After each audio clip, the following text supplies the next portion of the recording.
Map में अगर दूरी 1 सेंटीमीटर है तो जमीन पे 110 है। अगर मैप में इतना है तो जमीन पे क्या होगा? देखो तुम लोग कोई भी मैप खरीदोगे इंडिया का या किसी का, तो देखना एक किनारे में यहाँ पे लिखा रहता है 1 सेंटीमीटर बराबर 50 किलोमीटर या कुछ भी।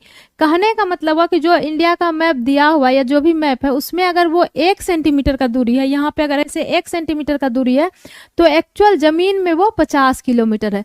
तो ये जो मैप है, मैप में अगर 1 सेंटीमीटर है तो एक्चुअल जमीन पे कितना है? 110 मीटर। तो अगर मैप में 10.7 सेंटीमीटर है तो एक्चुअल जमीन पे क्या होगा? 2 सेंटीमीटर है तो इसका 2 गुना, 3 सेंटीमीटर है तो इसका 3 गुना, तो 10 सेंटीमीटर है तो इसका 10 गुना। सीधा गुना करेंगे।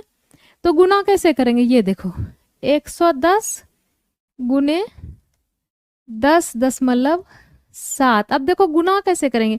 ये 0 हटा देंगे तो ये दशमलव हट जाएगा, हट जाएगा ना। 0 से गुना करेंगे तो दशमलव हट जाएगा, एक अंक इधर दशमलव है।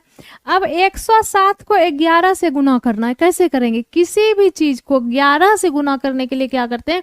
उसी चीज को 2 बार लिख देते हैं। जैसे ये 107 है ना, एक अंक इधर हटा के फिर से 107 लिख दो तो ये 11 से गुना हो जाएगा। 7 7 1 1 हो गया। 11 से ऐसे गुना करने सिखाए ना, 11 से गुना करो तो उस अंक को लिखो, उसको और एक इधर हटा के लिख दो। अब देखो ये तुम्हारा क्या आया? किलोमीटर नहीं, ये तुम्हारा आया मीटर। पूछो क्यों? क्योंकि यहाँ दिया है मीटर, ये मीटर दिया है ना, तो ये आया तुम्हारा मीटर।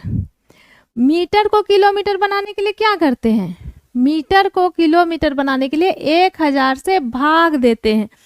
1000 मीटर बराबर 1 किलोमीटर। तो इसको क्या करते हैं? 1000 से भाग देंगे। जब 3 जीरो से भाग दिया जाता है तो 3 अंक इधर दशमलव आ जाता है, तो ये क्या हो गया? 1.177 किलोमीटर। देखो 10 से भाग दोगे तो यहाँ दशमलव आएगा, ठीक है। 100 से भाग दोगे तो यहाँ दशमलव आएगा। 1000 से भाग दोगे तो यहाँ दशमलव आएगा। नीचे जितना जीरो रहेगा उतना अंक इधर दशमलव आ जाएगा। और जब गुना करोगे तो जैसे ये 1 जीरो से गुना करेंगे तो एक अंक का दशमलव हट जाएगा, ठीक है।